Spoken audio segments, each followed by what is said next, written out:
Noon, and I hope you enjoy these 2 days without us. As you know, the Secretary General this morning spoke at the Security Council's open video teleconference on global governance post-COVID-19.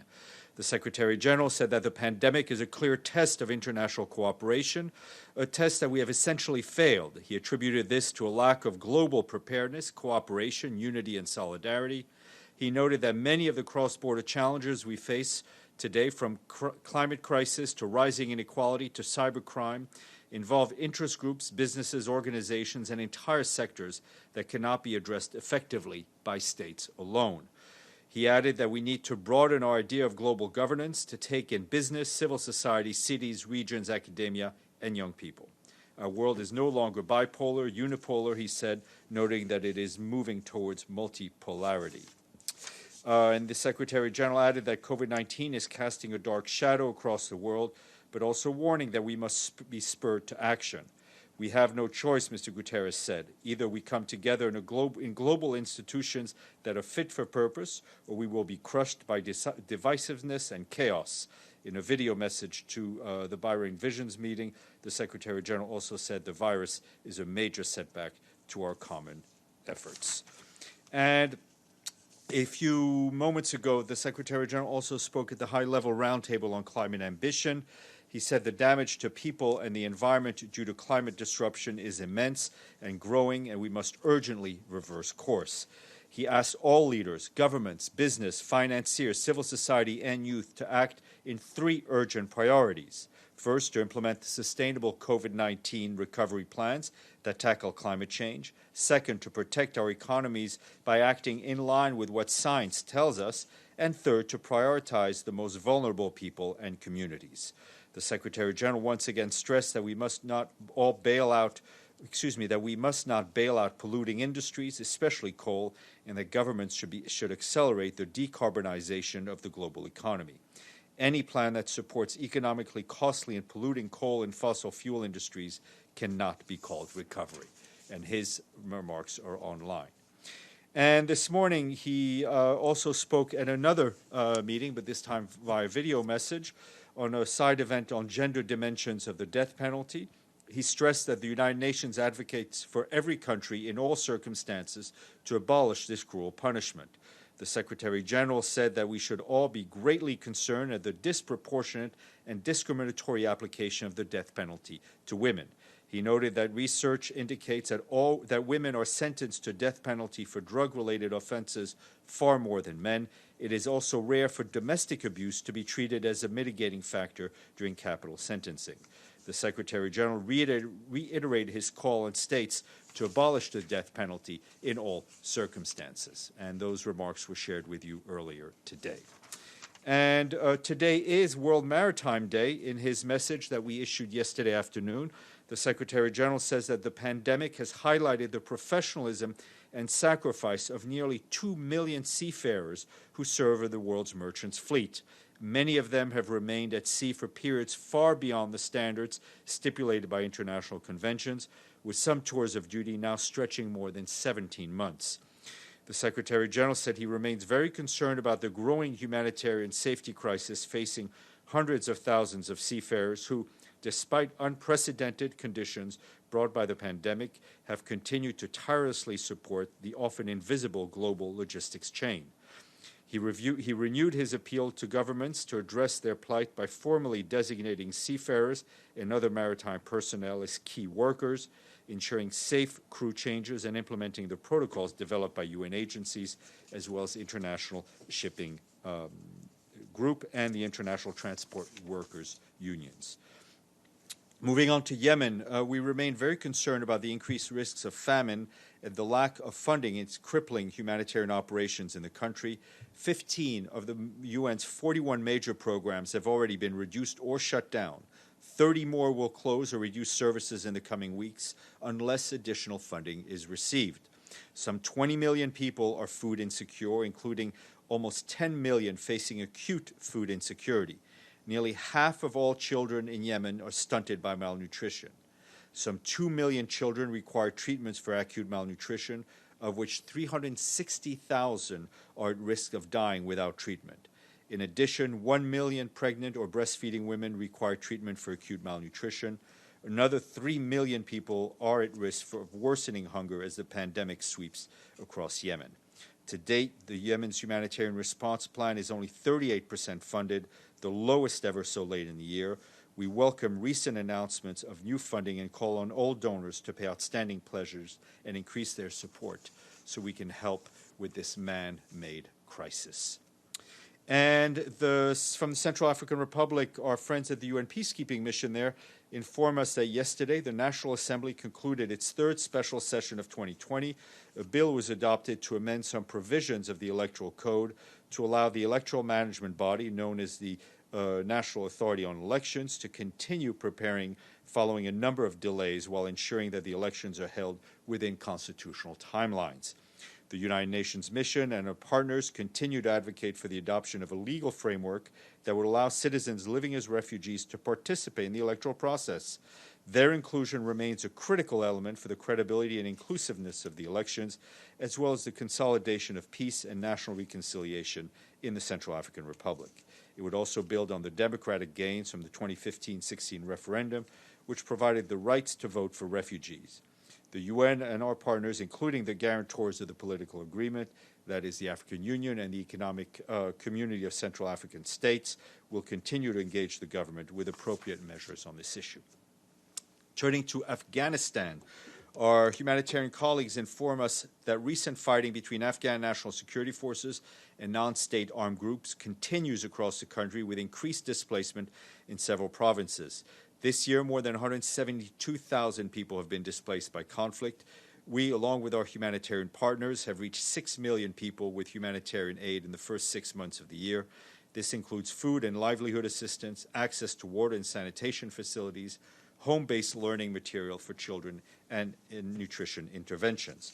We also continue to support the government-led COVID-19 response, the 2020 Humanitarian Response Plan for Afghanistan, requiring $1 billion, but to date, only $339 million have been received. And in the Philippines, the UN team there continues its efforts to address the COVID-19 pandemic. The UN mobilized nearly $30 million for some 150 virus rapid response activities being implemented throughout the country by 20 UN agencies. 1/5 of these activities are focused on the Bangsamoro Autonomous Region in Mindanao. The World Health Organization is helping to strengthen the national surveillance system for rapid detection of the virus, while the UN Children's Fund is assisting communities most heavily impacted by the pandemic. For its part, the World Food Programme is providing logistical and technical support to improve food security, and Food and Agriculture Organization is providing seeds, fertilizers, and other supplies to farmers and fisher folk. The International Fund for Agricultural Development extended more than $130 million in loan and grants for projects aiming to mitigate the impact of the pandemic on the agricultural fisheries sector, and we're also applying our technical and analytical expertise towards recovery efforts. And also on the Philippines, but on a much different note, the Director General of UNESCO, Rey Naval, today condemned the killing of online news journalist Gilbert Bercasio in the center of the Philippines. Ms. Azoulay called on the authorities to investigate this crime and bring its perpetrators to justice. She added that the authorities must support the media's ability to carry out their work without fearing death or violence. The journalist who hosted a current events and commentary program on the online news portal Balangingbog was shot dead by unidentified gunmen when he was on his way home on September 14th. And UNHCR tells us that they are calling for urgent action to improve conditions to ensure humane solutions for asylum seekers in reception centers in the Greek Aegean Islands, including the new emergency site on Lesbos. UNHCR, however, emphasized the urgent need for adequate solutions for asylum seekers. UNHCR estimates that there are at least 4,000 people on all islands, including 2,000 on Lesbos, who are eligible to be transferred to the mainland immediately. UNHCR is calling on European states to continue their support to Greece through offering of relocation places for the most vulnerable asylum seekers and recognized refugees. A couple of more notes. The UN Development Program today appointed Nigerian musician and leading Afro-pop star Yemi Alade as UNDP's Goodwill Ambassador. In her new role, she will help shine a spotlight on the disproportionate impact of the health and socioeconomic crisis on the poorest and most vulnerable, who are often women, especially in developing nations. Earlier this year, she participated in the launch of UNDP's Mission 1.5 Degree Climate Action Initiative and promoted UNDP's COVID response efforts. Most recently, she joined UNDP's head, Achim Steiner, in delivering opening remarks at the high-level political forum side event organized by UNDP on the socioeconomic impact of COVID-19 on those without social protection. And just want to read into the record a senior personnel announcement that I think sent out yesterday. Gina Cazar of Mexico was appointed as Senior Advisor for Workplace Culture at the World Food Program at the Assistant Secretary General level. She previously served as Associate Administrator and Assistant Secretary General and Controller of the UN Secretariat and as Assistant Executive Director and Chief Financial Officer for WFP. This appointment was jointly announced by the Secretary General, David Beasley, WFP's Executive Director, and the FAO Director General, Kyu Dong-yu. And tomorrow at 11:30, there'll be a virtual briefing virtual briefing to launch the report entitled Protect the Progress, Rise, Refocus, and Recover on the Every Woman, Every Child Global Strategy for Women, Children, and Adolescents' Health. Speakers will include Henrietta Fore for UNICEF, the President of the Republic of Estonia, Kersti Kaljulaid, the President of the Republic of Estonia, I will not try it, and I will, and Prime Minister Erna Solberg of Norway, and others. And at noon, I will be joined by Achim Steiner of UNDP and Cyril Vigneron, the Chief Executive Officer of Cartier. And I unfortunately have to end on a sad note, and I think many of you will have heard by now. I just wanted to say that we're all devastated by the sudden passing of our longtime friend and colleague, Rey Naval, who we all knew as Rey. Many of you, if not all of you, knew Rey from his work at the Media Documents Counter. He's the one that flooded your email boxes with all the speeches and documents you were so anxiously crave. Rey proudly served the United Nations for 39 years, keeping us informed of the comings and goings around the building. We always appreciated his kindness, his sunny disposition, and even his corny sense of humor, as well as his near magical abilities to finding the reports and the key documents that we needed. He never hesitated to help and accommodate even our most obscure requests. He was a dedicated staff member who truly believed in the work of the United Nations and who took pride in being part of it. And he also served, in headquarters and in a number of field missions. Rey was one of the thousands of UN staff members who remain in the background, but without their tireless work, the story of what happens at the United Nations could not be told. Rey was 59 and looking forward to retirement, to work in the garden that he had planted during the lockdown. Our deepest sympathies go out to his wife, Chit, and his 2 stepsons, and his extended family. Edie, I think you wanted to say something. Thank you very much, Steph. On behalf of the United Nations Correspondents Association,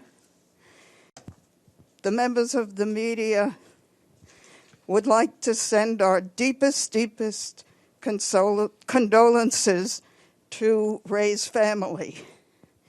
We all admired him, found him incredibly helpful to us in finding documents among the myriad papers produced by this organization.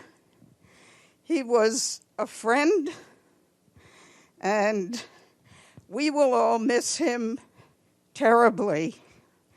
And we hope that his gigantic smile will be lighting up heaven right now. Rest in peace, Rey. Thank you very much. Thank you. Okay. Ibtisam, why don't we go to you? Hi, Steph. So I want to start also by adding my condolences to yours and to Edie's, to Rey's family. We will really miss him.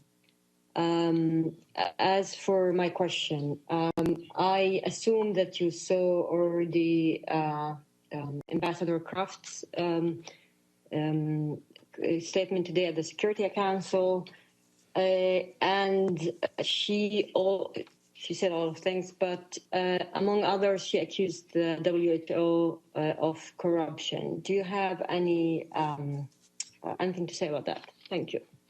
No, I mean, the Security Council floor, the virtual floor, is there for countries and member states to express themselves, and that's what they do. I think the Secretary General has always appealed for the Security Council to work in a united fashion. And I would refer you back to some of the comments he made on Tuesday in his speech to the General Assembly.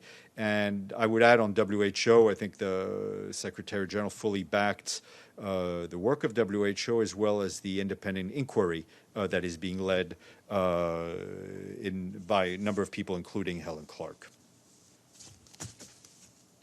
We have a follow-up question. Yeah. I mean, given the speech that President Trump gave on Tuesday, and also the fact that on Monday, when the UN celebrated its 75th birthday, there was no high representative of the U.S. There was Ambassador Kraft wasn't there. She was in D.C., etc. Do you think? Is the Secretary General worried about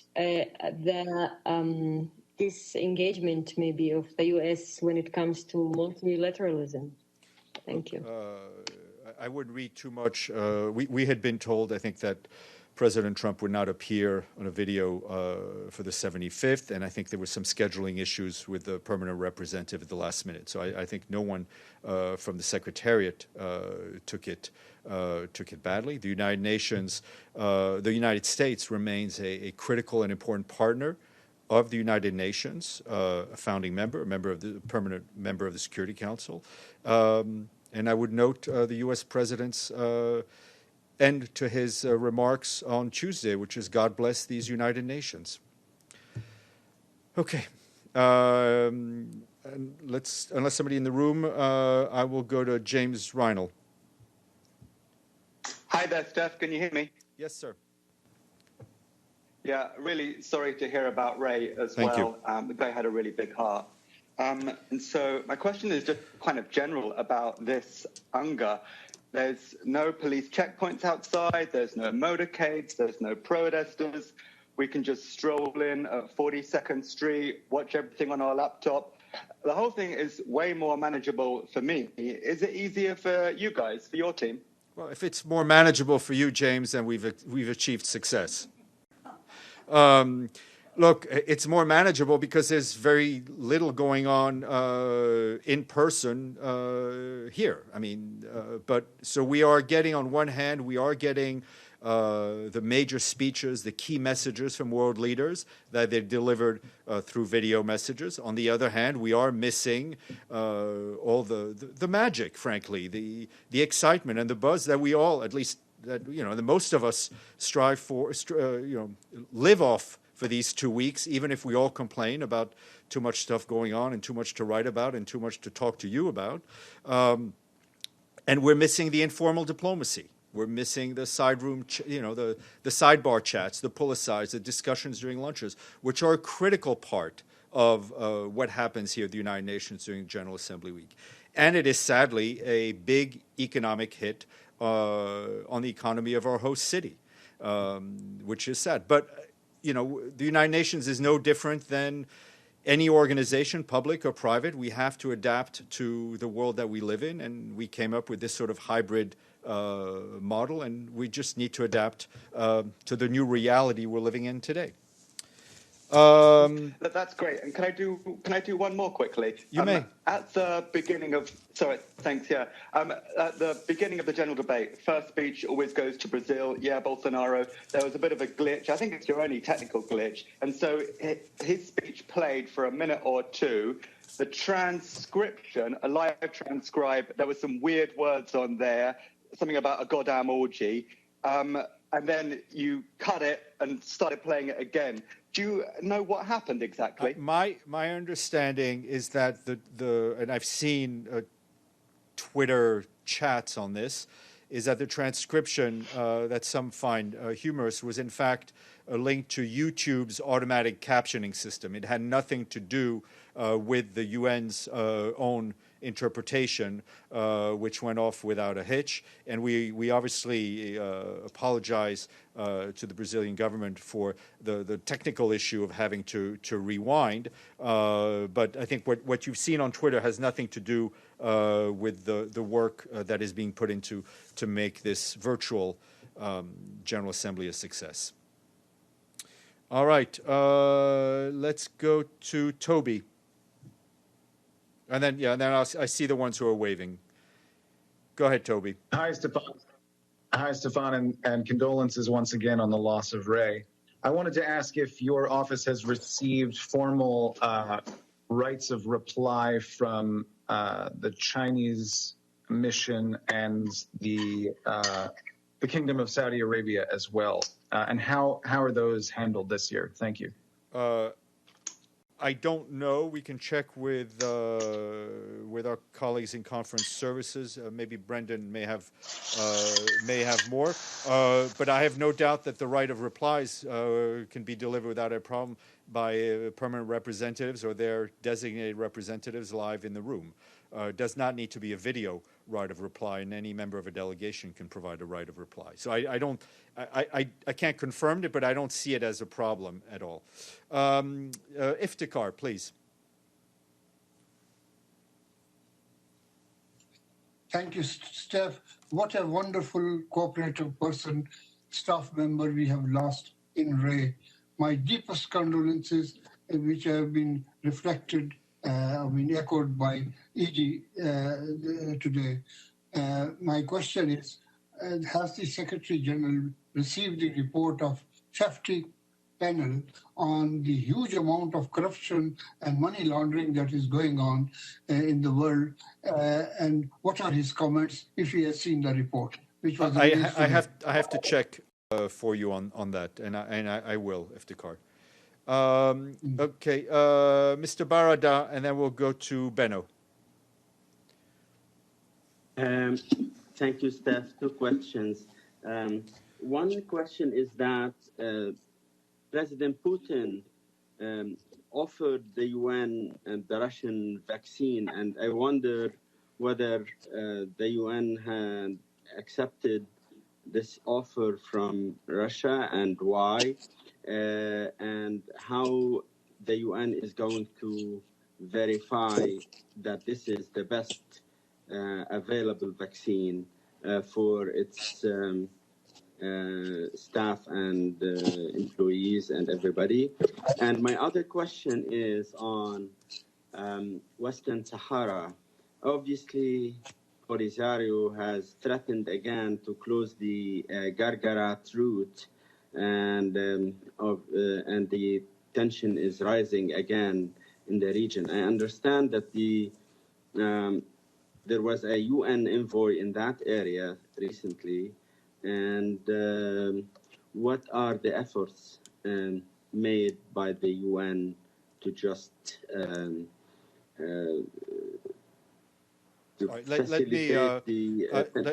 Let me check. I haven't had anything on Western Sahara in a while, so I will check. On your first, we thank very much President Putin for his offer, and it will be studied by our medical services. Mr. Benno. Thank you, Mr. Steff. Actually, it's just a very quick follow-up to Ali, because I wanted to ask the same question. I saw your response that the medical service will look into Mr. Putin's offer, but I guess in the last 2 days you had time to talk with Mr. Guterres about if he would take that vaccine himself or not. It's, everything that we do, and as we've been saying, will be guided by science. So this will be studied by we're very thankful. It was a very generous offer, and it will be studied by our medical services. Okay, I don't see anybody else, unless you want to wave your hands. Nope. Okay, then I will leave you. Stephane? Yes, Richard. Stephane? Yes, Richard. I did indicate I had a question there on the chat. Okay, go ahead. Just well said, Edie. I looked through the document counter glass yesterday, and it was very difficult to, of course, not think of Rey, and I know how difficult it'll be for you and your colleagues. He was one of the nicest, if not the nicest man on the premises. And of course, I have to ask a news question. It looks like I'm in heaven. I know with my backdrop, you can insert comments later. Stay away from the light, Richard. The contrast couldn't have been more stark Tuesday. The Secretary General talking about major two economic powers, dangerous direction for the world. And he's again asking, in effect, can't we all get along? And then the U.S. president opens up with a 7-minute, mostly an attack directly on China. And today in the Security Council, the major powers added again. When is it time for him to try a different tact or to be more specific on naming names, though I understand this will be difficult, but something's got to give here. The hundreds of papers and words are not hitting their targets to cause any change. Well, I mean, this is something the Secretary General has been speaking about very clearly for quite some time. I think if you remember, he talked about this issue of the great fracture between the world's two largest economies back in January. And this is something he has been concerned that he's been raising both publicly and privately. Okay. And thank you for those kind words. A Met mask you were wearing at the beginning? Sorry. Yes, it is a Mets mask. We are, the UN is a repository of lost causes. Yeah, I know. You should wear a full facial covering, even though Sandy Alderson, I'm sure, will bring back a revival. Okay. Sorry, one more question. Yes, Ray, go ahead. Thank you, Stephane. During the commemorations of 75th anniversary, the U.S. Speech, they say that the UN had done many accomplishments, but at the same time, she said, and I quote, the UN has lacked transparency and has been too vulnerable to the agendas of autocratic regimes and dictatorships. Any comment on that? I mean, I would refer, our vision of the UN, I think, was laid out in the Secretary General's UN 75 speech, where he laid out everything the UN had achieved, but also the places where we are challenged. Again, the general debate, the 75th, are there for member states to express themselves and express themselves freely, and that's a big part of why it's so important. Okay, thank you, and thank you all for your very kind words about Rey. Thank you.